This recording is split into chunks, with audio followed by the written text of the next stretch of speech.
where three of the OKS youth ministers talk about youth ministry. I'm Michael Deese, and I'm joined by... Not last. It's Hunter Puckett and Jeremy Crow. Was it a gray hair? There was something in Hunter's hair. I don't know what was going on when we were opening up, but Jeremy was picking his hair Hunter, like a monkey looking for ticks. I thought maybe it was lice, but it wasn't. We're good. I thought it could have been a gray hair. It's fuzz. I did see Jeremy eat whatever it was. Let it be known right here and now, Hunter does not have lice. So congrats. As far as we know. Or gray hair. We're still doing it. Wasn't a gray hair. It wasn't a gray hair. Still rocking. But I do have an announcement. You're having a baby. I am having a second kid. Bob, we got a baby. Eats a boy next week on the 7th.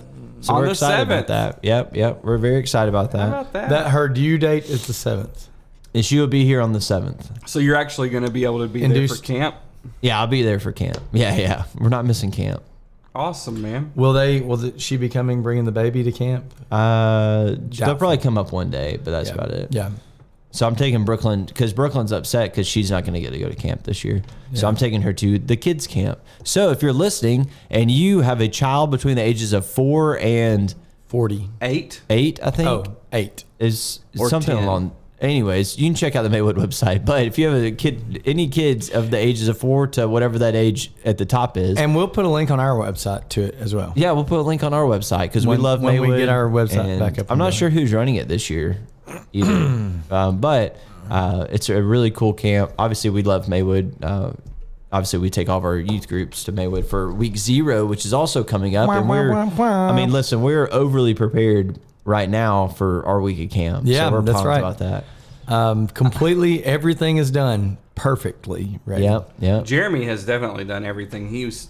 That's right. Everything's completely finished. I'm not doing anything this week still for Maywood. That's right. Except a lot of things. Yep. Other than the other things, all the dude, things. I am looking for this information, and I don't see What it. information? The kids camp? Yeah. Oh, man. I'm on the website. All right. So the information may not be on the website. We recant our previous statement. Okay. So let me start by saying, guys, is it a pretty laid back, easy week for you guys? 4 to 9. Ages 4 to 9. Ages 4 to 9. Yep. Ages 49. Register on their website. Register on the website. Is this a pretty laid back week for you guys? Oh, nothing, yeah. Nothing happening? Nothing.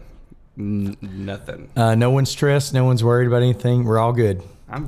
My stressful week was last week. Okay. Because we had Senior Sunday last week. Ooh. This past Sunday. When's your Senior Sunday, Michael? Sunday. Sunday. It's this week. Same as us. We're doing ours this week as well.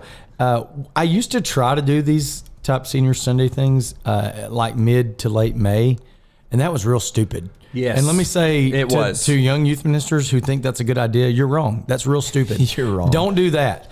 The earlier you can get it, like Hunter even went as far as into the end of April. We are the first week in May. Sounds like Hartselle is as well. We just changed it this year. It's a great thing to put it further back because you end up with Mother's Day, you hit baccalaureate services, you hit graduations, all kinds of and then Maywood parties, at the end. And then you've got Maywood, and it's just too much to try to do all of that at the same time. And so the earlier you can push this, the better. And I kind of like that it, kind of gives our congregation some excitement leading up into, these kids are about to graduate and they get to send them off and give them gifts and, whatever. It's a cool thing. Kind of gives them a whole month to be celebrated at church, if that makes sense. It does, and it keeps the youth minister from having to stress for the entire month. It's kind of what we said, and it's different for everybody, of course, but we're week 0 of Maywood Christian Camp, so we're the first week. Memorial Day week. I guess is our week, and that's been it for a while. Man, so if we're backing it up so far, we're also trying to get ready for camp as well. And when we add too many things, we get flustered a little bit about it as well. Well, and that kind of leads us into what we're hitting into today a little bit. Sometimes we're trying to plan the next thing while managing the thing we're doing, and by doing that, we create a ton of stress for ourselves. We are all three right on the cusp of the busiest season of the year for us. Most youth ministers, summer is going to be your busy season, the most stressful, the most activity. I know it seems like, oh, we've got the summer off because kids are out of school, but in reality, for youth ministers, anybody that listens to this knows this is when your schedule really amps up and you're the most unavailable to your family and you're the most busy during the day activities. And so this is not the time to be trying to plan other things, right? When you're in the midst of a summer schedule and you're trying to get to all the things and do all the things, it's the wrong time to be trying to plan the next quarter. Summer is for executing, not inventing. Yeah, that's a great way to say that. Wow. You're welcome. I'm out for the rest of the show. I'll talk to you all some other time. So let me ask you guys this, and I think we've hit on this a little bit before, but when are you planning, let's say the spring quarter, when are you working on the activities for the spring quarter? I do everything as soon as summer is over. I plan all the way through the fall, and then when summer's over, I plan the next year through the fall. Okay. A little bit along those lines. I kind of run the youth group from like August to August, and that's when we bring in the new sixth graders every year. So I kind of do that. So at the very beginning of August, like I have all the main events planned, all of our big things planned, and then usually it's about. I usually say it's a season ahead, and that's when I kind of figure out the small stuff, any of the small activities we're going to do or things along those lines. But one thing big for me is I make sure that the parents know, hey, in August, here's our big events for the year. Yep. Here's how much they cost, and here's when you need to know. Here's when your kids need to be free for these events. Yeah. I kind of think about youth ministry in 3 seasons. I kind of disregard winter. It doesn't exist. There's the fall season, the spring season, and the summer season, meaning the fall, essentially the fall school calendar, and then the spring school calendar, and then summer. And I kind of mesh, all of the end of November, December, January, all, what would be considered maybe the winter quarter. That's just part of half of it's fall, half of it's spring in my mind. Well, let's talk about what a summer calendar looks like for you, and then what it can look like. Okay, so what is your summer calendar, just off the top of your head, off the dome, as they say? The dome, off my dome that has a little bit of gray in it. Hunter's doesn't. No gray. No gray. Not but, yet. You don't want no gray. Yeah, gray. No. Okay, so I always have. Maywood is the kickoff of all the things. It's the biggest thing, to start. When the are your summer. interns getting? They get here the 16th of May, so we're close. We're close. We're within 2 weeks. 18 days. One of my interns, one is going to be in Tanzania still on a mission trip, and she'll be coming late. Will not be at it's hard Maywood Christian Camp. Hard to disagree with that one. Yeah, it's hard to be like, nah, you got to get here. No, catch this a is when it plane. starts. Sorry, you're helping people love Jesus more. I need you to get on the plane. No, so she'll be here a little bit later, but they start, mid to late May, about the 3rd week of May, and then we hit Maywood the last week of the month, and then we have Uplift Camp middle of June, and then I try to have some sort of a mission trip type opportunity early to mid July, and then somewhere in the midst of all that we have VBS. All those things. And then the last thing is an intern trip at the end of the summer. So Awesome. Well, I had at one point my summer looked horrible. yeah. I didn't have a break until July 4th, and then even during July 4th, they had things planned for that. And Yep. but now it's a lot healthier. So this is your chance. This is me telling you, look at your summer calendar, and you don't have to be that busy. Yeah, give yourself a little breather. Give yourself a break. Yeah. Families will appreciate that you took a breather. And so will your wife and family. Yeah.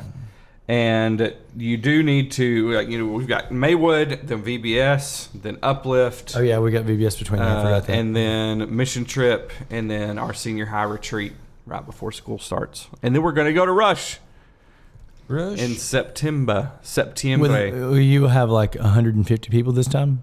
Probably. Hey, by the way, I haven't told y'all that, we got a big trailer, like a 8-foot trailer. To haul the luggage in? Covered trailer. Yeah. Enclosed. Yeah. Man. Oh, sweet. I thought you meant That's like awesome. a place to stay at Rush. I was like, nice, cool. Sweet. We rented a Very big cool. trailer. No. Yeah, we I've have got one too, luggage and that's where my stuff. office is at the moment Nice. because of all the construction. In a covered trailer. In an enclosed trailer. Very Bookshelves, books, How does that feel? desk. I'm working out of the teen room. It's a little different. The kids just walk in all the time, which is cool. And it's, it's a lot. The room is a lot bigger than what my office was, but part of it. Do you like that? You like that the kids No. can pop into your space? Well, yeah, but I also liked having a space where I could have everything organized and, Sure. and set out, and I can't really do that. and you can there. lock the door. Yeah, and I can't really do that there. But Yeah. it's part of it. A few years ago, I talked about I moved into the teen room with my office. It's now in the middle of the teen area, and I love it. Like on Wednesday nights, the kids come in, hang out in my office. They come in and talk, and they've learned to kind of be respectful of the space and throw the trash away and stuff. But I love being centrally located in the midst of their space. If Yeah. that makes sense. I like it better than the seclusion of the office wing. Yeah. So what we're talking about is during the summer we have all of these events. You have camps, you have trips, you have VBS, you have Six Flags, you have all of this stuff, and you don't have time to make plans for the fall.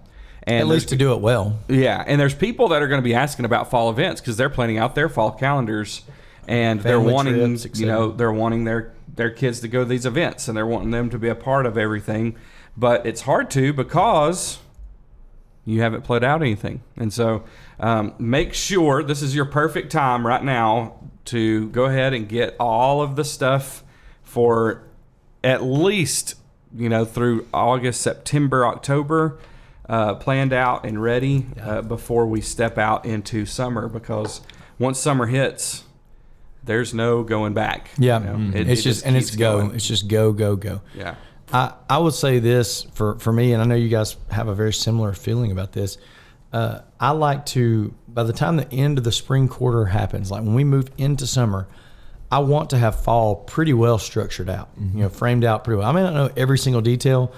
I can fine tune things, but I want to know the gist of kind of what's going to happen. And by the time the end of the summer happens, I want to have a pretty good feel of what's going to happen November, December, January. And by the time the end of the fall, I want to know what's going to happen, February. So I want to be essentially 2 quarters ahead. Yeah.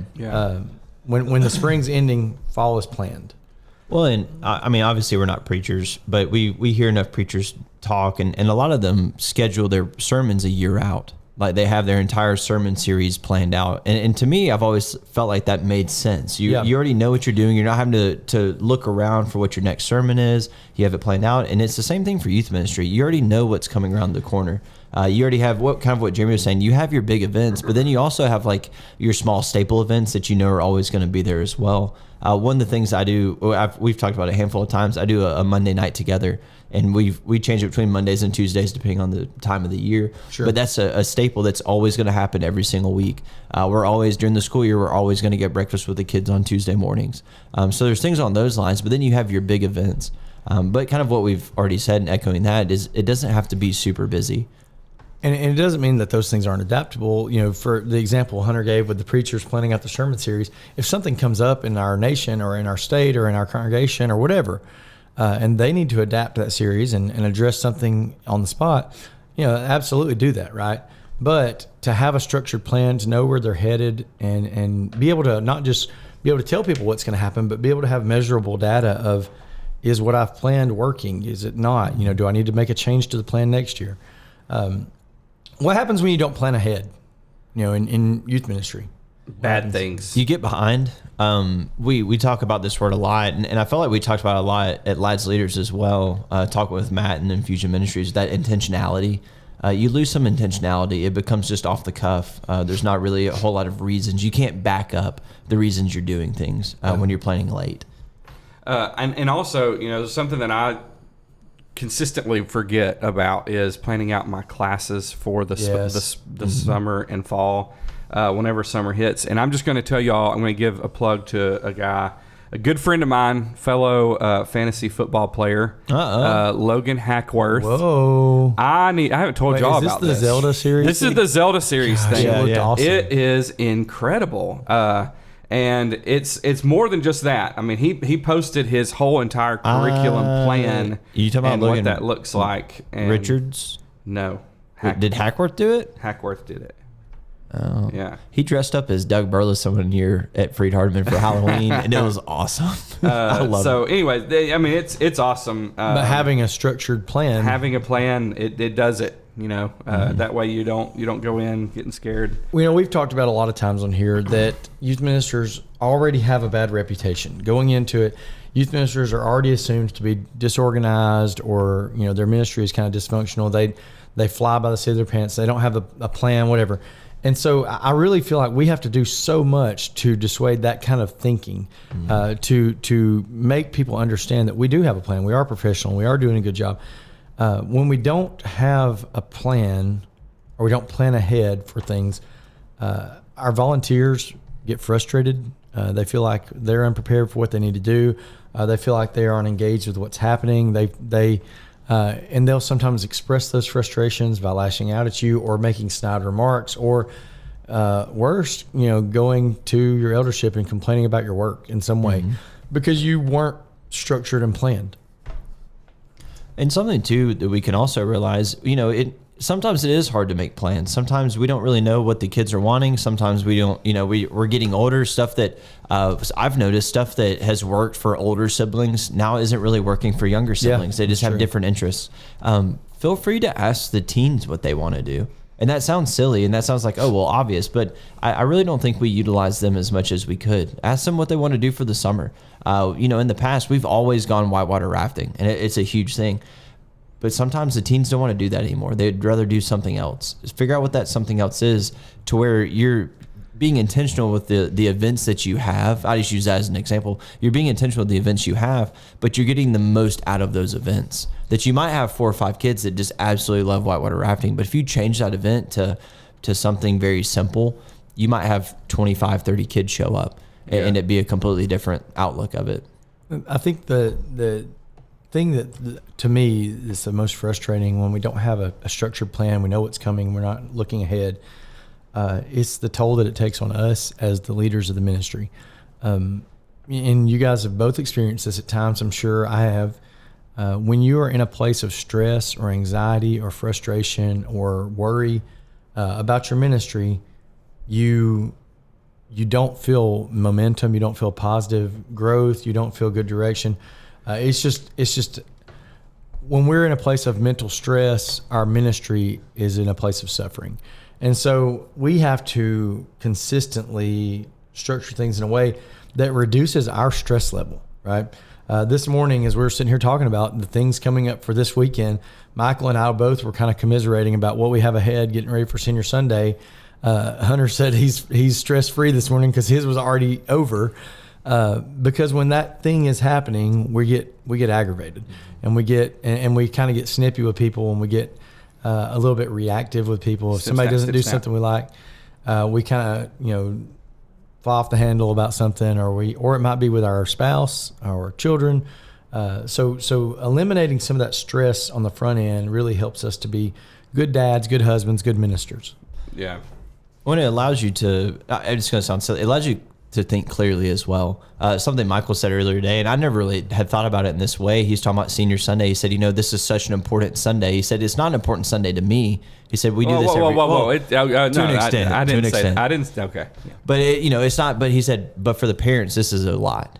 Yeah. And we want to do the best we can to show who these kids are for the parents themselves. And that's a really neat aspect too. But kind of what Jeremy was saying too, when we're flustered, when we're stressed out, people see that. The kids see that, the teens see that, and they aren't paying attention, or they're not noticing these things, or they're not bought into the events that you're doing because you are so stressed out as well. So when we're looking at our fall calendars, kind of how do y'all set that up? For me personally, I try and have August as kind of like a laid back month. We're not doing many big events. We don't have a whole lot going on. I do have our dinner where we bring in the new 6th graders, and then we'll have a couple of like small things, but that's really about it. And then kind of September, October, November really builds up into the rest of the fall calendar. What does it look like for y'all? August is usually really slow. That's my planning period. That's where I go all the way into the next year and get out all the summer stuff and all that stuff. So I spend a lot of that time just planning. We'll do like a home devo. We'll do like a home devo. and we might have like a game night or something at the church. But outside of that, there's no big events. Yeah, and then we no have overnight events or anything. No No. overnight events at all. And once September hits, there's an overnight almost every month, if not every month. Yeah. Right. From September on through the school. Well, I year. mean, September's Rush. October, we have an area-wide retreat. No, is that in Retreat. October? You We have have a an area-wide family retreat in retreat. November. We have a family retreat in November. I think Exposures December. Yeah, for October, for all of October, I think I have a retreat every single weekend of just different things with the Wonderful Made weekend, our family retreat, our area-wide retreat, things on those lines. Yeah. November's always a busy month with holidays. Your wife December is gets going to into love exposure. October when she's home Yeah, with two yeah. babies and you're It's gone gonna be every great. weekend. It's gonna be She's great. going to love that. She Yeah, can't, yeah, she's she gonna can't love it. wait. I know She's gonna be very It's gonna be excited. great. Yeah. I will say, we've talked about this on a previous episode, but August is a great time to make a change. If you're going to make a change, Take a chance, make a once change, in and our life, break we're going to make a big shift in our ministry in some way. For example, we're looking at a change in maybe a small group setting type thing this fall, and doing something a little different with our Wednesday night class time. That's more driven towards group conversations and Bible studies with smaller groups. I'm looking at that happening in August, right? A transition. Everybody's got a new school year. They've got a new schedule, new classes. So they're used to those changes happening at that time. So we're going to try to utilize that time to be our, big transition moment. I don't want to make changes in January in the middle of the school year. I want to make them in August and kind of start fresh. So for us, kind of what you guys talked about, we're going to do back to school events and kick off, the fall calendar, and that's where you communicate as much as you can. Let parents know what they're really dealing with about expenses and things for the year. But it's also the time to roll out new ideas. If you've got new changes or ideas, you want to try to avoid whatever conflicts you can as early as you can. The earlier you let people know dates, for me, when I know summer dates, I'm usually communicating summer activities in November or December. Like, hey, if you're planning vacations in the summer, you need to have these dates on your calendar. This is when your kid's going to want to go to camp, right? This is when your kid's going to be involved with a mission trip. So you can work around that. I got the idea. I believe it was from Richard at Madison, Richard Turner, that they take an off week. Y'all might do this. I've never really heard anybody talk about it. They take an off week or like a down week, kind of like schools do for sports. Takes And I was like, man, I said, that's a really good idea. So I threw that into this summer's calendar. And I don't know if it'll work. It might be something that I do that. reevaluate in August. great idea. But I it's do just one of that those where and- the parents and the kids know, hey, nothing's going on this week. If you're going to take a trip, maybe it should be this week. Because somehow we've gotten June, at least for our youth group, is packed. And we have VBS in June, July. We have VBS in July. We have Legacy in July. We have a lot of big events in July. But to let them know, like, hey, that first week, that July 4th week, it's completely off. Nothing is scheduled. Nothing's going on. And that's just kind of how we're approaching it. So we'll see if it works. I'm interested to see who all actually takes advantage of that.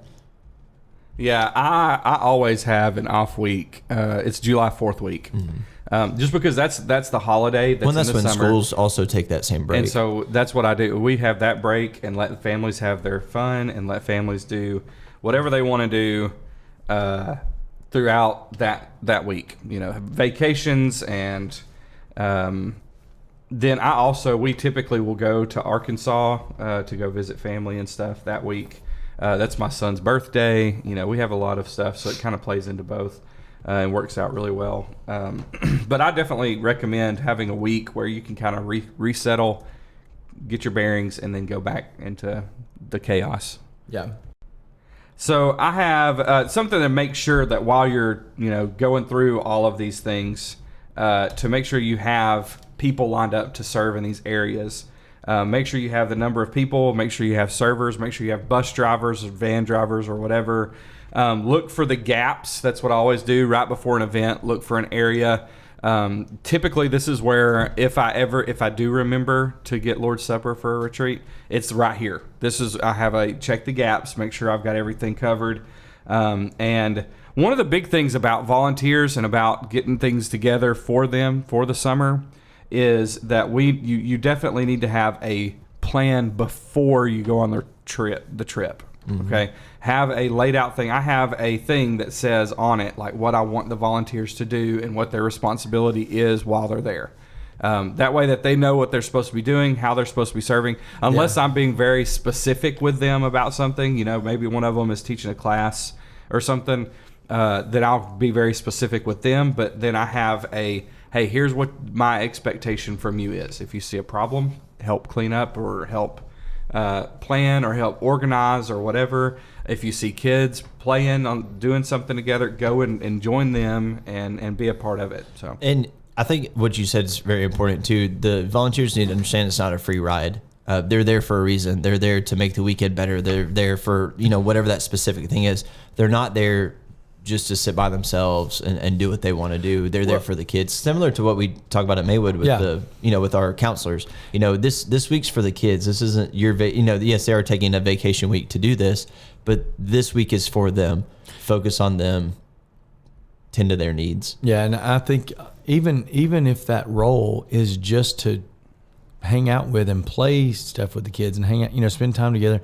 Like when we go to Uplift, there's really not a lot of tasks for our adults to do. There's some, but there's not a lot because the way it's structured, like Uplift and Horizons and is it Legacy at Faulkner? Like any of those, they usually have college students that are hired for the summer to work the camp, and they do a great job managing the kids, in the dorm, and they teach classes and they guide them to things.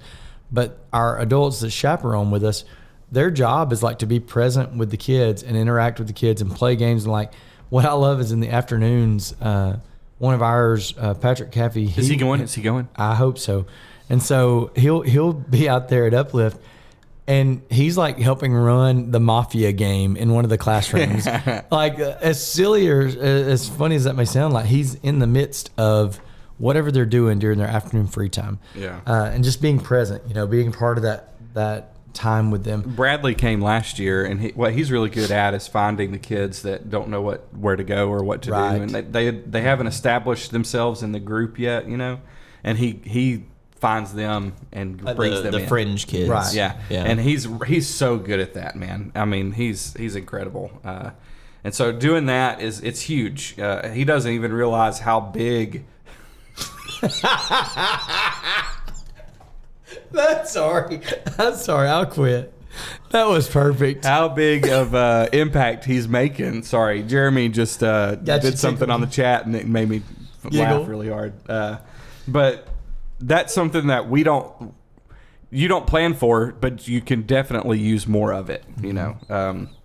Bradley coming in and really getting those kids involved and making sure that they're at the events and stuff. It's really cool. Well, it allows you to have a little bit more freedom as well. You're not having to reach out to that, or I guess the fringe kids as well. So when it comes to our fall and our fall calendar, what are some goals for y'all? Jeremy kind of already mentioned one, and when he was talking about the small groups that he's wanting to bring into that. What are the goals for that, Jeremy or Michael? Maybe what are some goals that you're looking at for this fall? For what I mentioned, that's a program, but the goal behind it is deeper relationships, not just between students, but more interaction between specific grades or groupings. I don't know if I'm going to do those by like the 7th grade boys and the 7th grade girls, split them up, or if I'm going to do like a middle school group together, but trying to have more intentionality there. And the other is getting more opportunity for conversations about scripture with adults in our ministry. Yeah. Kind of sticking the sticky faith stuff into the midst of what we're doing. I know, this is something, and I might be wrong on this, but I don't really think about the numbers ahead of time. I'll get the numbers and stuff to know how many people to plan for, but then, I'm not planning things to get numbers. I guess is kind of what I'm saying. I plan things for a deeper understanding of Scripture, deeper relationships, deeper, closer to God kind of stuff. And when the numbers start coming in, it's not something that I've considered. I don't think about that. Is that true with y'all? Yeah.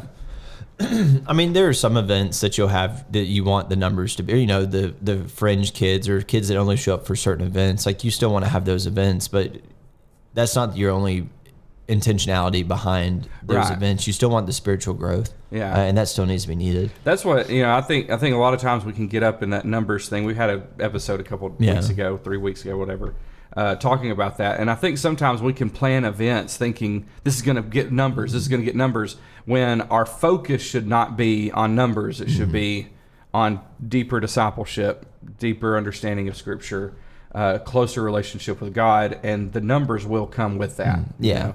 Well, and I think of some of my best events have been times where not a whole lot of kids have shown up. Yeah. But you've been able to give 100% to all the kids that did, Right. and there's been a big spiritual growth in that point as well. Yeah. So there's always that as well. One of the big things for the fall for me is I try to, I guess, I don't know, establish the leaders of the group and make sure that that's obvious, and then tell them, you know, if I need them, hey, I need you to step up this year, you know.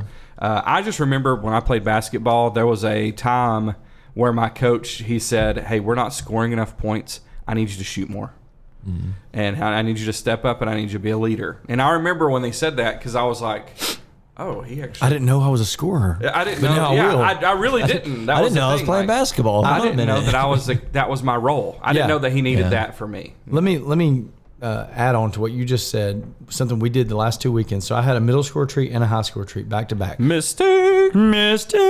It was awful. Okay, but it was awesome. Awful in that I will not do those back to back again. But awesome in that I loved having a middle school only retreat or middle school or high school only retreat. But here's something I did, and it is exactly what Michael just said about his basketball program. We do small group discussions, and I split them up and, you know, into groups. And a lot of times in years past, I would have said like, hey, you know, I would have picked like a Cameron, who's a great leader, or Coleman, or one of my, you know, older girls like Gracie, or, you know, I might say, hey, you're in charge of this group, right? And you lead this team, y'all do your discussion. When we split up from the devotional, you go to your group, and this older kid who's already a leader, you're in charge.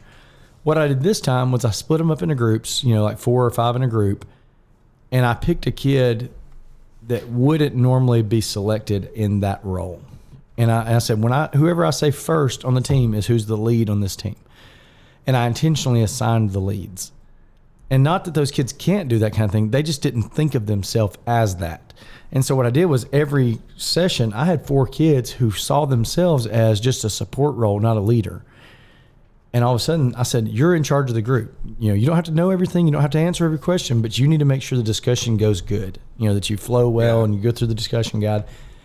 And man, the kids that I assigned that to, I was kind of watching them as I walked around the house and looked at, you know, each group. They were killing it. They were doing awesome. And I'd ask the adult that was sitting in that group later, I said, hey, you know, I told them not to lead the group. Let that kid lead the group. And I said, how'd they do that? They go, they really did great, right? And it was someone pouring into them, you have a role and you can do this, right? In the same way your coach said to you, hey, you've got a great shot. I need you to shoot more, right? Saying to that kid who may not see themselves as a leader, I know I'm sidetracking here, but it was a really cool experience to see, you know, kids that didn't see themselves in that role take on that role and do a great job. Yeah. It's important to have these things, you know, your fall planned out before summer, because you can do the things that we're talking about during the summer. Yeah. You have the time to put into each individual event and the focus of those events. You get to go to camp and you enjoy camp because you're not having to worry about the fall and how you're going to have to plan those things out. Or you're going to have VBS and you're not having to plan out things because you are prepared for VBS, you're ready for VBS, and the fall has already been done. And so right now is the perfect time to start or finish up your fall planning so that you don't have to worry about it this summer. You can focus on just ministering to the kids for the summer. The more organized you are and the more planned out you are in youth ministry, obviously what we've said is the less stress you're going to have, but the easier it is for you, the easier it is for your family, and the easier it is for you and your livelihood on youth ministry. You know, I think of the guys sitting here. Jeremy's doing a lot of real estate stuff. Michael's taking classes. I'm taking classes. You know, we're dealing with that along with youth ministry, along with trying to be prepared, along with trying to have everything planned out. And when things are planned out, it allows everything else in our lives to just roll smooth in that aspect. And it's hard for people to understand that. But when you are planned out, similar to what we said, a VBS or a church camp, that week goes by so smooth and everything just works out great. And the only thing that ruins it are some kids that cheat during the fun activities during camp and you didn't really plan for it. But like stuff along those lines. But the rest of camp's just so smooth in every single aspect when everybody's working together, everything's planned out, and everybody's on the same page. And that for us, that goes with our youth ministry, that goes with our families, that goes with the volunteers that we're using. And most importantly, that goes with the students that are actively involved in those events themselves. And I think it is worth noting, as we've said before, guys, you got to be intentional about your planning. If it's writing down on a sheet of paper in a planning notebook, if it's you keep a monthly planner or an Excel spreadsheet, whatever it is, right? You've got to have some way in which you're structuring your notes and you're formulating what's going to happen. So you can also go back and look at, did it work? Did it not? What needs to change? We're going to talk about in a few weeks an app that is being developed or has been developed and is currently still kind of being modified and fixed and making things even better on it. A youth ministry based structure to help with databases and planning ahead and event structuring and budgeting and all that made by a fellow youth minister here in the Church of Christ. And so we're actively trying to get, we're going to have an interview with him right about that app. We're going to talk about that. He is the creator and builder of this app. Yes. So. And it's something that will absolutely be a tool to you. So when we get to the point of having that interview, we'll kind of release what that is and share it out with you. But you've got to have some sort of plan. Even if it's just writing it down in a notebook, you've got to make notes and make a plan, because when you don't do a good job with this stuff, your ministry will suffer, your family will suffer, you will suffer by not having a structure and a plan. Yeah. Well, do y'all have anything else you want to talk about? How about the NFL draft? Yeah. Is that still happening? Is that a thing this year? I don't know. I'm excited for fantasy football, though. I'm pumped. It was actually the worst offensive draft ever. It was like horrible. No good offensive weapons. Oh, did it already happen? Offensive places, and it was awful. The most watched event of the entire year. Whoa. I don't want to go that far. But I think you are still Super Bowl Sunday, draft NFL. day, and the first day of the season. Those are so for our listeners, if you do not know, Michael Deese is a fantasy football guru. And he gives me some really good drafting advice for when I take it back to our Flint Church of Christ Fantasy Football League. And yet I still can't. And I've actually offered to be in a league with Michael, and he's not letting me do that. The issue is I don't listen to him, and I pick Shadur Sanders first pick overall. No, I let you do that. I just say you have to update your team, and you're like, I'm out. Yeah. Well, I should do it the first week, and maybe even the second. I would love it if you did. But hey, we hope you enjoyed this. We hope that you saw the practicality behind this and the need to be organized, the need to be planned out to where we aren't stressed out during the summertime. We can utilize that summer when the kids are out of school for their spiritual growth and their spiritual development, and then we can just roll right into the fall without being stressed. Yep. Yeah. What an ending. Also, we just want to throw that out. We also have M2I coming up in the fall, so plan for that. Go ahead and put that on your youth ministry calendars. That's the November trip that I was thinking about. And the fall it's the best. It's the best. We hope that your ministry is blessed. With the best, which is the fall. It's the best. In the fall, we hope it's the best and blessed.